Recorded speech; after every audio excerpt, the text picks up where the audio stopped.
자, 성실구 확인서 제출대해서 보도록 하죠. 자, 이게 세무신고에서 좀 난이도 있는 내용이죠. 난이도 있고 긴장이 되는 내용입니다. 왜냐하면 이제 세무신고하는 세무사들의 이제 징계 문제가 걸려있기 때문에 그렇게 되는 거죠. 자, 성실구 확인 대상자 먼저 보도록 하겠습니다. 자, 성실구 확인 대상자는 자, 업종마다 우리가 이게 많이 보는 업종이죠. 가군, 나군, 다군 되는 건데 가군 같은 경우에는 도소매가 되는 거고, 나군 같은 경우에는 제조업종, 제조 임대 음식 숙박업종 이런 것들. 그 다음에 다군 같은 경우에는 임대업이라든지 아니면 서비스 업종이 되는 건데. 대개 마진율 때문에 이렇게 되는 거죠. 이게 마진율이 도소매 업종은 10% 내지 20% 정도밖에 안 되는 거고, 음식, 숙박 업종, 제조 업종은 50% 정도 되는 거고, 임대 업종 같은 게 거의 80% 정도 되고 있죠. 마진율이. 순수 마진율이. 그렇기 때문에 이렇게 구분하고 있어요. 그래서 나중에 우리가 이 복식부기 사업자라든지 간편정보 대상자, 그다음에 외부 조정 대상자, 단순연비율, 기준연비율 대상자 판단해 줄 때도 이렇게 가군, 나군, 다군을 많이 이용합니다. 참고로 보시면 되겠고. 자, 그래서 가군 같은 경우에는 해당 연도예요. 지정 연도 아닙니다. 이게 주의하세요.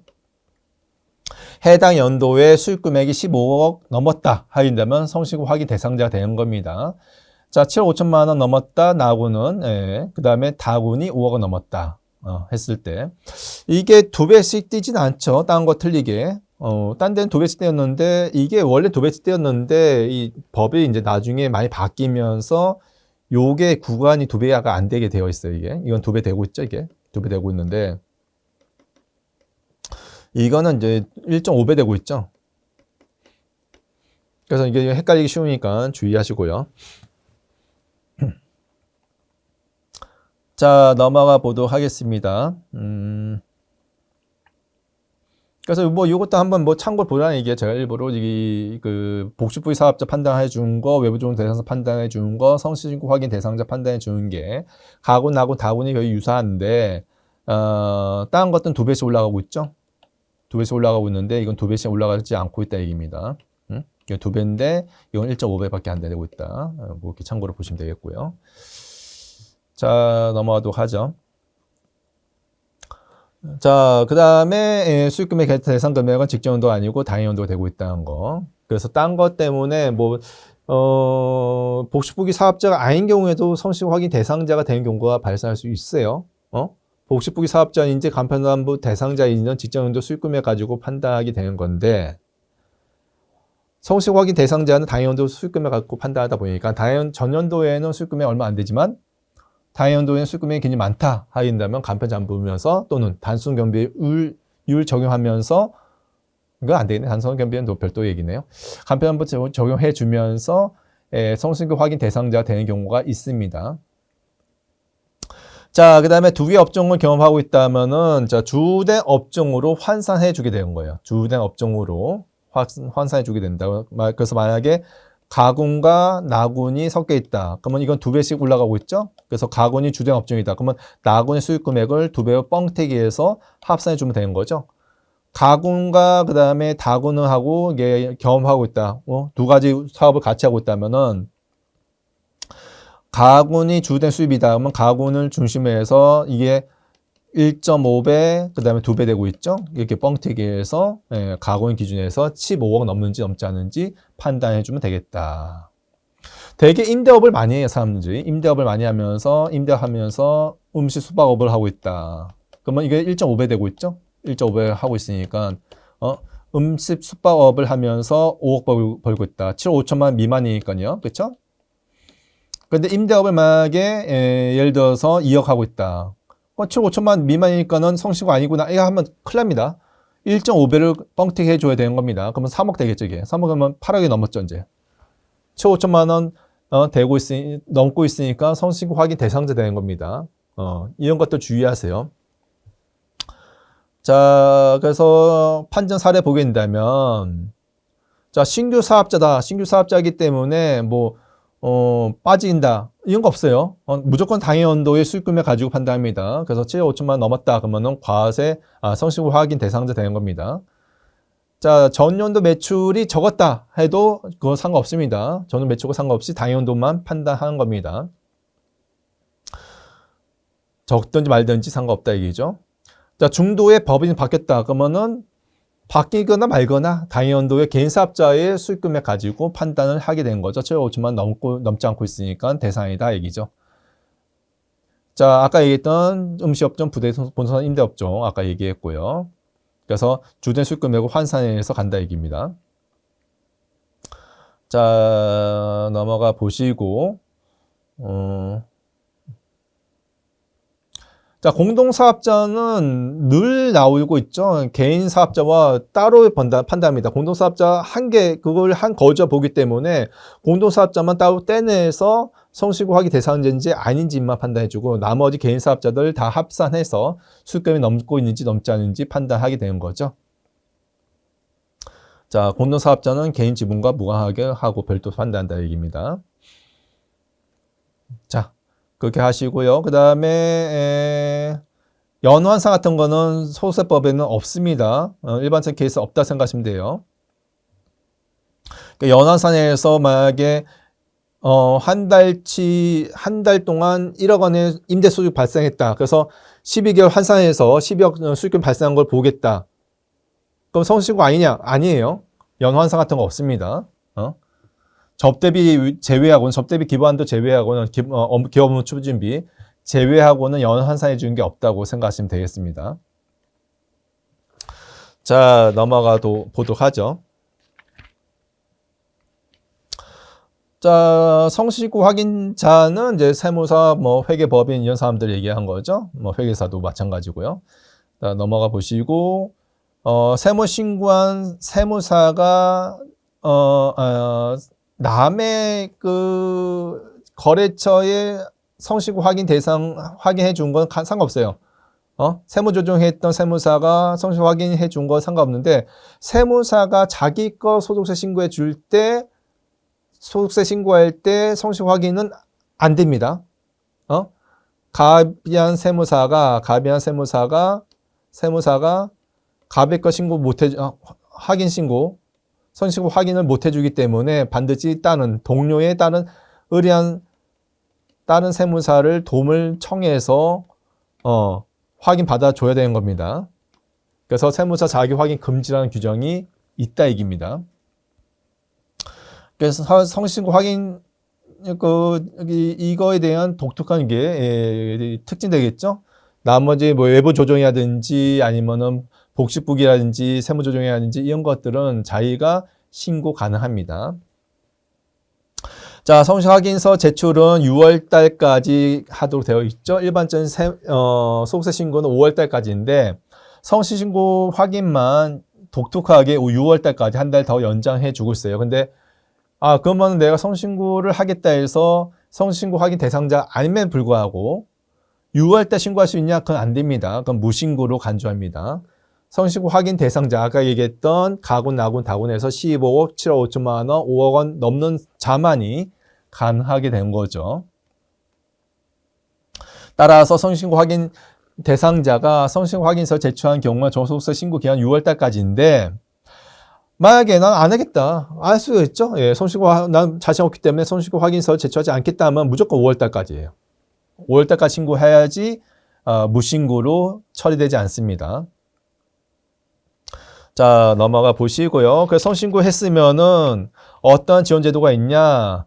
확인 비용 있죠? 세무사한테 지불하는 확인 비용에 대해서 120만 원까지 세액 공제가 가능합니다. 60%, 사용 비용의 60%, 그다음 한도 금액 120만 원 되고 있습니다. 자, 그렇지만 만약에 세무조사에 걸렸어요. 또는 경정을 당했습니다. 그래서 소득금액의 10% 이상 추징하게 된다면은 그거는 120만 원 대한 한도까지 된 확인 비용에 대한 세액 공제를 받을 수 없게 되는 거예요. 전액 추징되게 되는 거고 그 향후 3년 동안에도 계속 성신고 확인 비용 세액 공제가 적용받을 수 없습니다. 그러니까 세무조사 같은 거 받았을 때 경전세 소득 금액이 10% 넘는지 넘지 않는지 굉장히 민감하게 되는 거죠. 성신고 확인 비용에 대해서는 농어촌 특별세 비과세되고 있고 추계 결정 시에 적용되지 않습니다. 나머지 한번 보시면 되겠고요.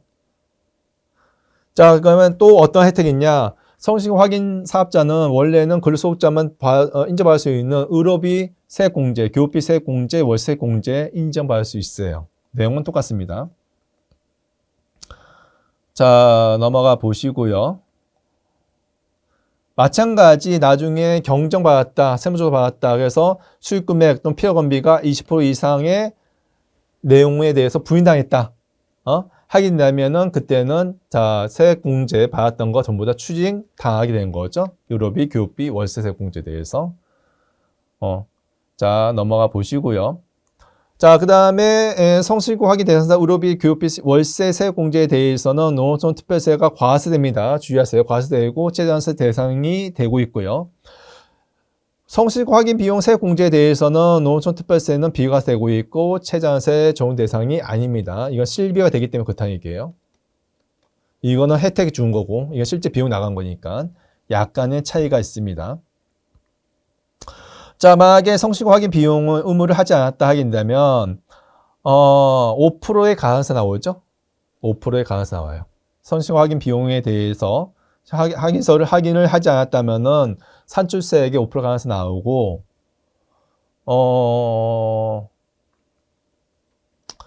자 그다음에 만약에 섞였다. 성실 확인서도 제출하지 않았고 신고도 하지 않았다. 하게 된다면 어떻게 되냐? 그러면은 무신고 무기자 가산세 둘 중에 큰 거와 성신고 확인서 미제출 가산세와 두 가지 더해서 나와요. 더해서. 한 가지만 나온 게 아니고요. 무신고 가산세, 무기자 가산세는 둘째 큰 걸로 나오게 된 거죠. 두 개지가 중복 적용 배제되고 있습니다. 근데 성신고 확인서 미제출 가산세는 별도래요, 별도. 그래서 나는 기분 나쁘다 해서 성신고 확인서 제출하지 않고 신고조차 하지 않았다 하면은 이렇게 한꺼번에 가산세가 왕창 나오게 된 겁니다. 최대 25%까지 나오게 된 거죠. 자, 넘어가 보시고요. 자, 성실 확인 대상자가 아닌 자가 유효 산출까지 신고했다 그러면 신고하지 않는 걸로 간주하죠. 무신고로 간주합니다. 그래서 성실고 확인 대상자인지 아닌지 판단해 준 거 굉장히 중요합니다. 판단 미스하면은 신고하지 않은 걸 되기 때문에 성실고 확인자가 되는지 안 되는지 좀 애매하다. 애매하면은 차라리 5월 31일까지 확인서 제출하세요, 그냥. 그럼 돼요, 그냥. 그러면 무신고를 보지 않습니다. 기간 지켰기 때문에. 자, 성신고 확인 대상자가 5월 31일 날 일반 신고만 했어요. 그러면 미제출 가산세는 나오겠죠. 자, 신규 사업자이면서 성신고 확인 대상자인 자가 기준경비에 추계 신고할 수가 있죠. 추계 신고를 할 수가 있습니다. 근데 성신고 확인서를 제출하지 않았기 때문에 가산세 나올 수 있습니다. 그 다음에 복식부기 사업자 된다면은 무신고 무기장 가산세 나올 수가 있고요. 자, 무기장 가산세 같은 경우에는 4,800만 원 이상자가 나오죠. 참고로 아시면 되겠습니다. 자, 그 다음에 성신고 확인 대상자가 무신고 또는 과소 신고한 경우에는 어떻게 되겠냐? 무신고 가산세 또 과소신고 가산세, 성신고 확인서, 미제출 가산세가 중복돼서 발생한다는 거 아까 얘기했죠? 보시면 되겠습니다. 자, 넘어가 보시고요. 그 다음에 성실 확인자에 대해서는 세무사 등에 대해서 징계 책임이 있다는 거. 이게 무섭죠. 그래서 세무사들이 함부로 도장을 찍어주지 않습니다. 확실한 거 아니면은 좀 꺼려하게 되는 거죠. 자, 만약에 2개 이상 사업장이 있다 하게 된다면 사업장별로 이제 제출한다 하더라도 사업자 위주니까는 한 장의 성실 확인서를 제출할 수가 있어요. 근데 대개 실무에서 그렇게 하지 않고 실무에서는 각자 사업장별로 제출하는 게 일반적으로 많이 하고 있어요. 자, 그 다음에 감면받는 경우 반드시 별도 해야 됩니다. 감면받는 경우에는 세무기장을 별도 하게 되어 있죠. 그 다음에 부동산 임대업과 부동산 임대업 외의 소득이 섞여 있다면 따로 구분해서 제출하게 되어 있습니다. 넘어가 보시고요. 자, 질문 답변 사례에서 보게 된다면은 동그라미 5번에 동그라미 3번 보죠. 동그라미 3번에 잠보 기장 의무가 간편 잠보 대상자인 경우에도 성신고 확인서 제출한 경우가 있냐? 있죠? 간편장부인지 아닌지, 부기인지, 의무인지 아닌지는 직전원도 수익금을 가지고 판단한 거고, 성신고 확인 대상자인지 아닌지는 당해원도 수익금을 가지고 판단한 거고, 기준 수익금액이 틀리다 보니까는 간편장부 대상자이면서도 성신고 확인 대상자가 되는 경우가 있습니다. 주의하세요. 자, 그 다음에 동그라미 6번에 공동사업장과 단독사업장은 모두 경영사업자가 성신고 확인서를 어떻게 작성한 건지 각자 한 거죠. 각자 한 거고, 자, 이거가 핵심이 아니고 이제 이런 경우가 있어요. 공동사업장이 있고요, 단독사업장이 있습니다. 공동사업장이 이제 갑과 을이 5대 5로 이제 같이 하고 있고, 갑이 단독사업장을 하고 있고요. 공동사업장이 만약에 첫 번째 케이스 성실신고고 단독이 만약에 성신고 아니에요. 그러면은 이게 언제까지 신고합니까? 갑은 언제까지 신고해요? 6월 30일까지 신고하죠? 을은. 이게 성실신고이니까는 을도 역시 6월 30일까지 신고하는 겁니다. 자, 반대 두 번째. 공동사업장이 성신고 아닙니다. 단독사업장은 성신고예요. 갑의 입장이에요. 갑의 입장. 자, 그러면 갑은 언제 신고합니까? 6월 30일까지 신고해야 되겠죠? 성신고해야 되는 거니까. 을은 공동사업장이 성신고 아니니까는 5월 31일까지 신고해야 되는 거예요. 이런 경우가 실수 많이 발생합니다. 을이. 공동사업장인데 주대사업자가 갑이에요. 갑이 자기 거가 성신고 대상자니까 을도 너도 6월 30일까지 신고해. 아닙니다. 따로따로 보라 얘기했어. 제가 분명히 한 개 거주하 보라 얘기했습니다. 공동사업장이 만약에 성신고 아니라면은 이거 외에 다른 공동사업자는 5월 31일까지 신고를 하셔야 되는 겁니다. 주의하세요. 자, 나머지는 보시면 되겠고요. 자, 서신만 잠깐 보도록 하겠습니다. 자, 성신고 확인 결과 주요 항목 명세서 나와 있는데, 자, 쭉 보게 된다면은, 이런 차입금액 있죠. 이거 준 거 주의하라는 얘기예요. 차입금액이 많이 발생하면은 안 좋게 보게 되는 거죠. 증빙에서 차입금액 이런 거, 차입금액 이런 것들. 이 차입금액이 나오면은 별로 좋지 않습니다. 그래서 웬만하면 차입금이 안 나오도록 관리하시는 게 핵심이죠. 자, 넘어가 보시고요. 그러니까 적합 증빙 의무도 만약에 증빙 불비한 거 이런 거 있으면 좀 곤란하죠. 아마도 성신고 확인해 줄 때 좀 안 좋게 잡히게 되는 거죠. 차입금이 여기 또 나오죠. 자, 그 다음에 직계 가족에 대해서 뭐 비용 같은 거 나간 게 있다면은 요것도 있으면은 좋게 보지 않습니다.